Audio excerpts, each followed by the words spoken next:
Hey there, everyone. I hope you're having a good day. And I know that one of the big questions outside of the software solutions is in Wi-Fi. And let's be honest, a lot of Wi-Fi systems really suck. And the reason it sucks is because your connection speed coming into your park is weak, and then you have to design the platform out, and you have to figure out how to do all that and keep the costs low. So Tim I met 2 years ago. And he was coming, we were actually at a national park event, and he was there talking to the national park saying, hey, we want to bring high-speed broadband internet to every single national park in the US. And I said, you're nuts. How are you going to do that? Well, they've already done that. And now AccessParks is bringing broadband speed to any park in the country. And I said, Tim, if you're doing that, I want to bring you on here so you can tell everybody about it, because what you're doing is pretty special. So I hope that was a good introduction. But yeah. Tim, can you go ahead and explain a little bit about what you're doing? Yeah, fantastic introduction, actually. Thanks, Mark. And thanks for having me on. Really appreciate it. Yeah, so our team's been doing this for about 13 years, bringing broadband speeds to the most remote regions of the planet. And by broadband, I mean the FCC definition of broadband, which is 25 megabit per second download per user device. And so that's what we provide. We have been for 13 years. And we started out doing that for the U.S. military, and my team did that for the Marine Corps, Army, and Air Force bases all around the world. So hundreds of sites, bases, and thousands of buildings. RV parks were involved in that. Lots of hotels, pretty much anything you can imagine on a military base, we were doing broadband for. And so that was our business model, and we've always tapped into a fiber connection somewhere. And then we use microwave to get that out to the remote locations, and then we design the Wi-Fi for the in-site, for the venue itself, to make sure that it can handle that big pipe that's coming in. And so we've been doing RV parks for 13 years now, and the industry's really changed the last 5 years, and I think that's what people don't really understand that much. Is that the industry? Which industry? The internet, telecom industry, really, because it used to be you could load, as long as you could load a web page or send email, people were pretty happy, right? Yeah.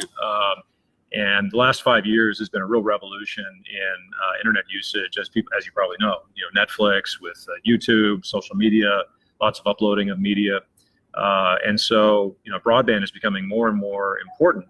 And what we found with 99% of the RV parks out there is that they've been really limited to using 1990s technology, plugging all this Wi-Fi into just the local DSL router, right, or the cable modem or satellite dish. Right. These are all residential internet solutions, right? And you're trying to plug 200, 300 mobile devices into that in the evenings, 7 to 9 p.m. when everybody's trying to download Netflix. So the last few years has really been a game changer, and more parks are waking up to the fact that what used to suffice is no longer making customers happy. Right. So, and so then your solution, I mean, is literally, we're talking, you're a complete solution for them. Well, that's right. That's the other differentiating factor with us, is that we call ourselves a managed service provider rather than just an ISP. We don't just bring internet capacity into your park, just bring in the pipe. We handle all the design, the installation, the operation, the upgrades for the entire term of the contract. We are the provider to the end user, to your guests in the park. And so if they have an issue, literally just hand them one of our flyers, and they'll call us if they're having issues getting connected. So we're the only ones out there who are that end-to-end provider and taking responsibility, really, for the quality of service. There's nobody else in the industry who will guarantee a minimum speed to every user, and that's in our contract. And that's only because we control end-to-end the entire infrastructure. And you're guaranteeing 25 down, 30 up. 25 down, well, technically 25 down, 25 up 25, is what we can provide. Mobile devices don't typically have a lot of upload power. So when they're trying to transmit back to the Wi-Fi radio, they get kind of caught up. So we typically say 25 down, 10 up. Wow. Just to be sure that people understand what the limitations and are. Putting that into like real, we were talking, we were here at the California RV Park event up in Central California, and we're sitting in front of his Airstream. You're on the road visiting parks on your way up here, and you were just at a park and you tested there, or you're at the park we're at, right? And you tested the internet here, and what was that at? Yeah, so our entire team is almost always on the road. We're very field oriented. We all have RVs and trailers. And we just like to go through parks and test them out and visit potential customers. And it's really eye-opening to see, what's out there. This particular park, beautiful park, but you're getting 1 meg, download and 1/4 of a meg upload, which you cannot watch any streaming video on. And so that's a real limiting factor for people coming here if they need to work or their kids need to do need to be entertained or whatever the case may be. Yeah. And a couple nights ago, I was at one in the middle of California where there was nothing, no Wi-Fi, no cellular, completely disconnected, and still pretty crowded, 900 spaces, but people can't stay in a place like that for very long. Right. And what Campgrounds of America studied a few years ago, they did a big study that found that if you had quality Wi-Fi, it increased the average stay of a guest by about 2 days. Okay. So there is a real financial benefit to having true broadband. In addition to not just irritating people, it actually does make people stick around a lot longer. And the reason I'm bringing Tim to you here today is because I see, obviously we do marketing, right? We do the 360 videos and all that the videos and videos are very high bandwidth usage type of service. Right. And we travel too. I've been full-time RV, traveled all over the country, stayed in many RV parks. Mm-hmm. And I always joke that my internet connection actually is my cell phone. I plug it into my computer. That's what I use for internet. I tether off that because I don't even rely upon internet within parks. And then Tim comes along and says, hey, we want to do this not just for 1 or 2 parks, not just for the national parks, but we're going to do this for every RV park who's willing to work with us, and the numbers make sense. Mm-hmm. And we're going to do that. So what does this mean? This means any of you who are asking about Wi-Fi, how do I get faster Wi-Fi? What do I need to do? Which towers? All that stuff. You don't need to worry about that. All you need to do is go to accessparks.com, give them a call, and they will set you up. Now your alarm meter is going off. You're like, wait, it's free. There's got to be a catch. There's no catch, but the question is, how do they pay for this? Right. So one of the reasons for our success is we've always offered what's called broadband as a service. That's sort of our niche. We don't charge anything up front for the installation. We make it really easy for any venue to get into the product, into the service. And then all we do is we charge the park a small fee per camper night. So literally we're taking the risk with them in terms of their ups and downs and the volume of their traffic. And they know exactly what they're spending as a percentage of revenue every month. If they book a site for $60, they know they're paying us a certain amount to manage and operate that broadband system. So really zero risk, from the upfront cost being zero to contractual obligations to deliver quality to your guests. We try to make it try to get rid of all excuses. We're really determined to change this industry. Yeah. Because it has to be changed. If we're going to attract more millennials to the outdoors, which they are, coming out, as you know, a lot more. They're basing their stay decisions on where they can find decent connectivity. Because they do need to stay connected in the evenings when they're done exploring and adventuring. Well, and the KOA last year, their study came out and they showed that if you have high-speed internet, it increases your camper night stays by something like 3 days or something like that. It was enough to where, it becomes a duh. It was significant, right? Oh, absolutely. Yeah. We have a calculator we show all of our prospective customers that shows not just the expense part, but also the revenue part. Yeah. Which is key. It's making people understand this is not just some, a hit to your bottom line in a negative way. This is actually a significant positive boost in terms of longer stays and more bookings. And we're going to see that trend continue, exponentially over the next couple of years, because as I said, the industry has really changed. It's been a revolution in video streaming. 70% of our traffic on our networks is all video streaming. So, yeah. Well, the park we're staying at right now, I did a live video for the software session. We're doing live videos from there. It's Daryl, he's a member, Daryl Sis Park, Pismo Coast Village. And Daryl's kind of been a revolutionary in the industry where he set up his own Wi-Fi broadband in there. And he's basically doing what you're he's doing it on his own, but it's costing, I don't know, Daryl can chime in on his costs and doing all that stuff, but it's high. But the value for the guest is amazing. I'm live streaming on there and I can have 5 devices going. And so you're bringing that to anybody, literally anybody. Like you could contact them today and you talk about but the actual real process is about 6 weeks to 8 weeks. They would have super high. So basically by the time the season kicks in, you would have super high speed internet to your sites, to every one of your users. The only fee you have to pay is based upon the camper night. Mm-hmm. You do all the math up front, so you'll know what the numbers are and if they make sense. Yep. You can install the Wi-Fi, get it all going. Again, I don't bring you a lot of stuff on this group like this, but when I saw this, I was like, this, there's a few things that come along where you say that's a solution that needs to be out there. This is a solution that needs to be out there. Yeah, well, thanks, Mark. That's one of the reasons we're the only authorized broadband concessionaire to the National Park Service. They believed in the solution early on, and to this day, we're the only ones with a concessions contract for that kind of a service. And so now, obviously we're continuing to expand outside the parks to rural communities. We're doing entire towns around the national parks for residential and business customers. We're doing a lot of small RV parks, of course, but there's no site we can't get to. In 13 years, we've never found a site that we couldn't find a solution for. And I know somebody in Utah, they were just posting this morning about this very topic. So yes, even your park in Utah can get this. And so one of the things, it's paid by camper night, right? So based upon the number of campers you have coming in, that's your prices are based upon that. So obviously the big question comes up if I only have 25 sites. Mm-hmm. And so, some of the ideas that I was throwing, and you were like all on board with this idea, is partnering up with neighboring parks in the area and kind of sharing the cost of that a little bit and maybe offsetting it. And then you're willing to do stuff like that too. Absolutely, yeah. That really presents a lot of value to an entire area, and that's kind of what we're seeing with our business in general, is that it's trending towards being more metro scale.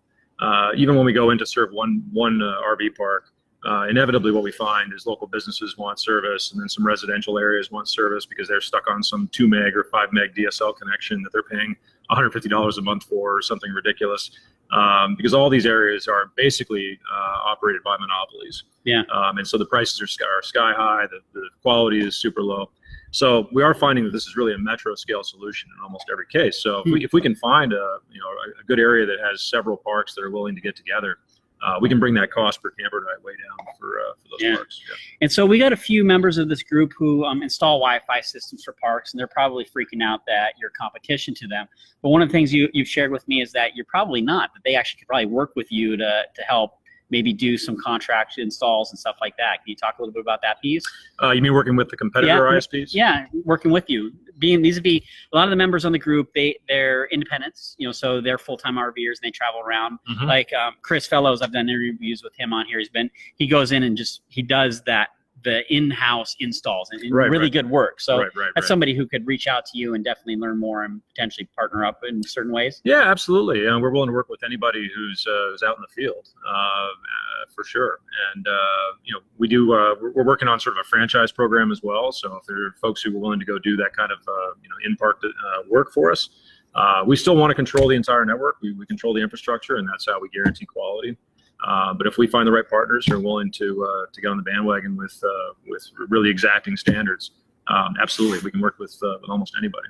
Wow. Okay. Yeah. So I hope you found this useful. Let me see if there's any questions. Feel free to post them up real fast, because this is really in depth. This isn't a commercial. I just really think this is useful towards the industry as a whole. It really can be a game changer. And if you want to do some research on them, obviously your previous work was with military bases. So, and I know some of you are veterans, recent veterans, so you probably had access to their services at bases where you're deployed. So you probably have actually, who they are, you've used them for internet and so forth when you're on the bases. And I know, speaking to some of you, you always brag the fact that here you are in Afghanistan or Iraq, and you had better internet there than you do back here at home. And so they were responsible for that, and they're bringing it to you here with your RV parks and campgrounds. Right? Yeah, and the RV parks we've been doing on the military bases, again, for about 13 years. So even though we did the military bases, we were doing a lot of RV parks and hotels. So you have all that experience. So exactly. And then you rolled out last year for Lake Mead Recreation Area, which is, you can talk about that a little bit, but you can also look this up. There's been a bunch of news articles about that, but go ahead and go into, because if you haven't been to Lake Mead is massive. It's a massive area, and there's not a lot of space, middle of desert. So can you describe that? Yeah. So that was the first project that the Park Service gave us. They said, okay. Were they trying to mess with you? They were, yeah. No, we'll give you Lake Mead. Figure this one out. Exactly. Yeah. No, we said we can do anything, and they said, oh, really? Okay, well, here's the first park you can do. And so they were screwing with you. I didn't even know where Lake Mead was. I had to look it up. And I said, yeah, sure. I talked to our team, and we said, yeah, we'll do that. And it turned out to be probably one of the biggest and most complicated parks in the country for this type of service. But yeah, at the end of the day, it was a successful pilot. Anywhere you go in the campgrounds there, across 250 square miles, the lodges, the commercial operations, the marinas, anywhere you go there, you get broadband speed, 25 meg download. And it was a lot of fun. I mean, it was a challenge, on par with some of our military bases we've done out in the middle of nowhere. But a lot of helicopter drops of solar and ATVs to install radios, and 130-degree temperatures, it felt like sometimes. I mean, our folks were determined. But we've got some really good, we have a really good team, a lot of some ex-military folks, and they just love being out in the field and solving these problems. and Lake Mead was a big success. So now, of course, then we moved on to lots of other areas, and now we're at Grand Canyon, the South Rim, Yellowstone. We're launching Glacier here in a couple months. So yeah, we're very excited at the trend. So Glacier, we have a few members of the group who are up in the Glacier area. So if they reach out to you, there's probably some opportunities to get in there at a lower cost because you're putting that backbone in that area, right? Yeah, there could be a slightly lower cost per camper night if you're in an area that we're already serving. Okay. But yeah, we're covering the whole area. And then one of the other things that's built into it is there's a login portal, right? So you connect with your device and you have to log in through some like a home page, accept the terms or whatever. And you talked a bit about there's a marketing opportunity there for either cost shares. Can you talk a little bit about that? Yeah, so it's another component of our business. It's not the whole business, of course. At the end of the day, we're really a broadband management provider, but there's a real trend in Wi-Fi marketing these days. As you can imagine, thousands of people going through an RV park, and they all see the Wi-Fi splash page, right? If they're logging in, if it's quality Wi-Fi, they're all going to be logging into that Wi-Fi portal, entering their code or doing whatever they do. And so it's a great opportunity to get a message in front of those people. And that message can be from the local park if they desire. Or it can actually be monetized, and we can work with some of the local community businesses, and they might all chip in some cases to sponsor that Wi-Fi so that it lowers the cost for the RV park. And then you have banner ads, or if somebody wants free Wi-Fi, they have to watch a video, that kind of thing. And then at the end of the process there, after they've logged in or entered their voucher code, they go to a landing page, and that landing page can be anything we want it to be. So usually that's something in the area, some sort of local attraction. You were making the point earlier that actually allows them to retain guests for a longer period of time in some cases, because you're actually giving them more things to do. It's like, oh, have you gone to see this waterfall? Yeah, that's a good point. And then maybe tomorrow they stay another day and go see the waterfall or whatever it may be. Yeah. So yeah, the Wi-Fi marketing piece of it is really fascinating, and it's an explosive industry right now. Great way to get the word out to a lot of people.